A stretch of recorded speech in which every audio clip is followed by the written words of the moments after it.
बिस्मिल्लाहिर्रहमानिर्रहीम। आज हम अपनी बुक का सेकंड चैप्टर शुरू करने जा रहे हैं, चैप्टर नंबर 11, जिसका नाम है होम्योस्टैसिस। होम्योस्टैसिस का मतलब होता है सेम स्टेट या कंडीशन। होम्यो का मतलब होता है सेम और इसका मतलब है स्टेट। अब इससे हमें समझ के लगी, इस फ्रेज से हमें क्या समझ लगी? कोई समझ लगी? नहीं समझ लगी? अभी मैं समझाता हूँ आपको। वो कहना ये चाह रहा है, इस चैप्टर के अंदर हम इक्वल कंडीशन पढ़ेंगे, किस तरह से लिविंग ऑर्गेनिज्म के अंदर फ़र्ज़ करें सेम स्टेट होती है। अच्छा, मैं आपको एक मिसाल से समझाता हूँ। सबसे पहले मैं आपको एक मिसाल देता हूँ। आप एज्यूम करें एक बॉडी है, वो किसी भी एनिमल की बॉडी है या प्लांट की बॉडी है, एक लिविंग बॉडी है, फ़र्ज़ कर लें। आपने ये कॉन्सेप्ट पहले पढ़ा हुआ है, सिर्फ आपने इसको गो थ्रू करना और आपको समझ आ जाएगी फ़ौरन से। इसके बाहर सर्दी पड़ रही है या गर्मी पड़ रही है, आपने इसको ज़रा समझना बात को। क्या पड़ रही है? कोई भी ऐसी कंडीशन है जो कि बॉडी के लिए चेंजेबल है।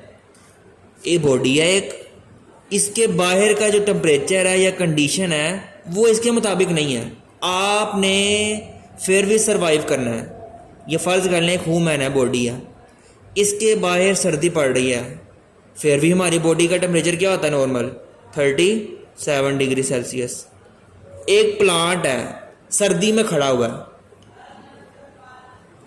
लेकिन उसके बाहर का एनवायरनमेंट जो है वो सर्द है बहुत ज़्यादा, लेकिन फिर भी प्लांट का अंदर का सेल नॉर्मल काम कर रहा है। एक आपने 9 क्लास में भी कंडीशन पढ़ी थी, याद करें, चैप्टर नंबर 4 के अंदर आपको सेल के मुतालिक पढ़ाया गया था। वहाँ पे आपको टर्गर प्रेशर के हवाले से, आइसोटोनिक के हवाले से, हाइपोटोनिक के हवाले से, हाइपरटोनिक के हवाले से सब कुछ बताया गया था।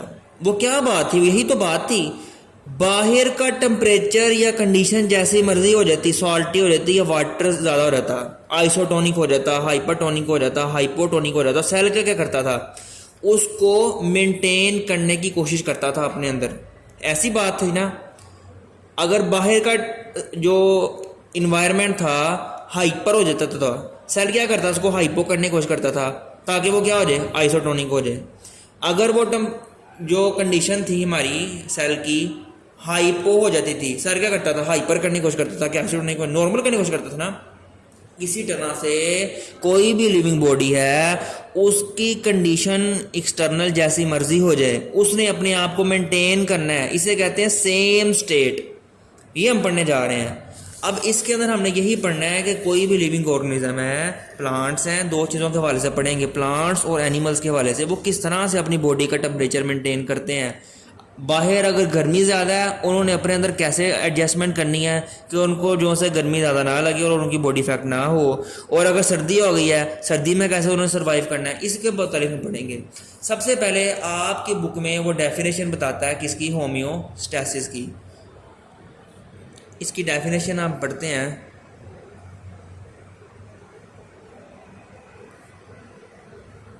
होम्योस्टैसिस में be defined as the maintenance, पहली बात उसने ये कर दी, यहाँ पे उसने बात आपको बता दी, समझा दी है। Maintenance of internal condition, maintain करना है, साबित रखना है, एक जैसा रखना है किसको? इंटरनल कंडीशन को, किसकी? बॉडी की, of the body. Maintain the internal condition of body at equilibrium. Equilibrium मतलब क्या होता है? Normal state.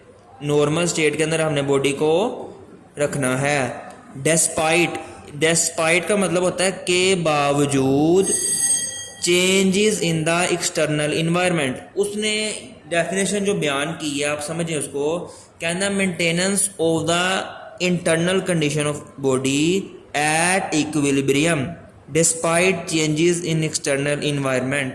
मैंने अभी आपको जो बात समझाई, हमने बॉडी का टेम्परेचर को मेंटेन करना है, बाहर का टेम्परेचर जैसा मर्जी हो जाए, बॉडी का टेम्परेचर हमने क्या करना है? इन्वायरमेंट क्या करना है, मेंटेन करना है। बाहर का टेम्परेचर से कोई ताल्लुक नहीं, जैसा मर्जी हो जाए, वो ये बात करना चाह रहा है।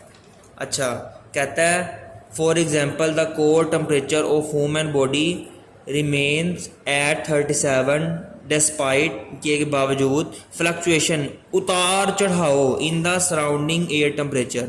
Similarly the body glucose level remain about 1 gram per litre despite eating the rich meal. अगर हम ज़्यादा खाना खाते हैं, ग्लूकोज लेवल बॉडी का है 1 ग्राम पर लीटर, एमसीक्यूज भी इंपॉर्टेंट है, लेकिन अगर हम इतना ज़्यादा चावल खाते हैं, उसके अंदर क्या होता है, रोटी खाते हैं, ब्रेड खाते हैं, जो भी चीज़ें हम खाते हैं, कार्बोहाइड्रेट उसमें ज़्यादा होते हैं।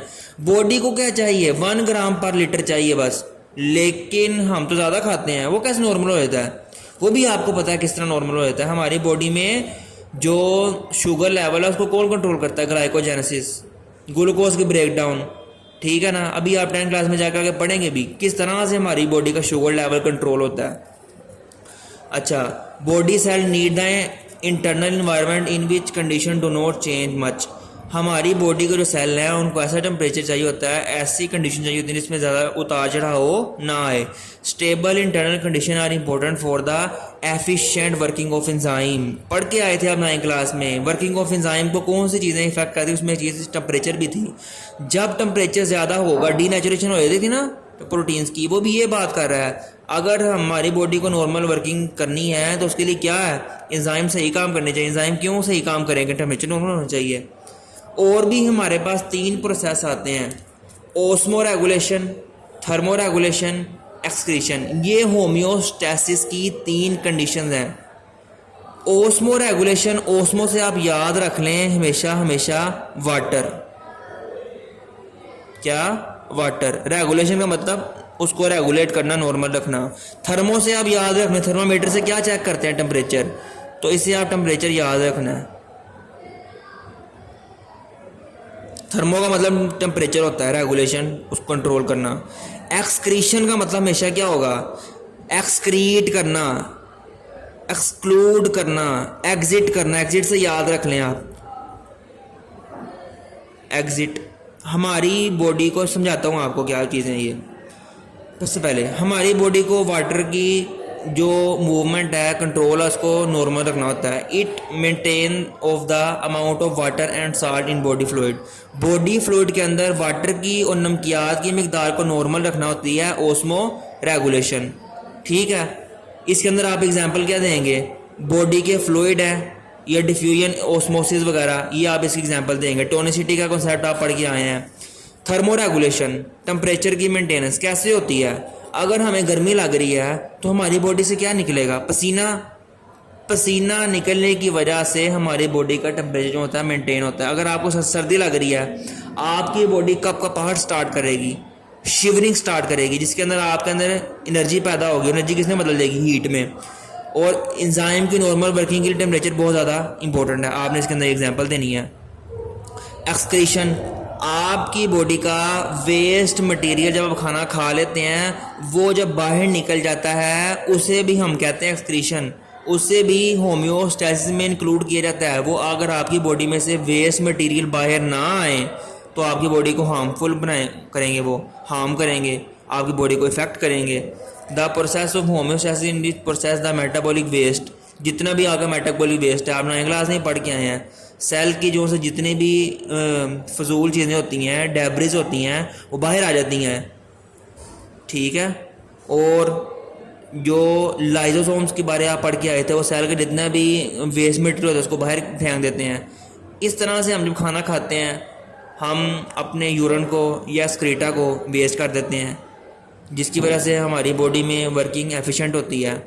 इसीलिए ये 3 कंडीशन जो सी osmoregulation, thermoregulation, excretion, homeostasis के 3 एग्जांपल्स हैं। होम्योस्टैसिस के 3 प्रोसेस हैं, आपने इसको याद रखना है। कल इसको हम स्टार्ट करेंगे, होम्योस्टैसिस इन प्लांट्स।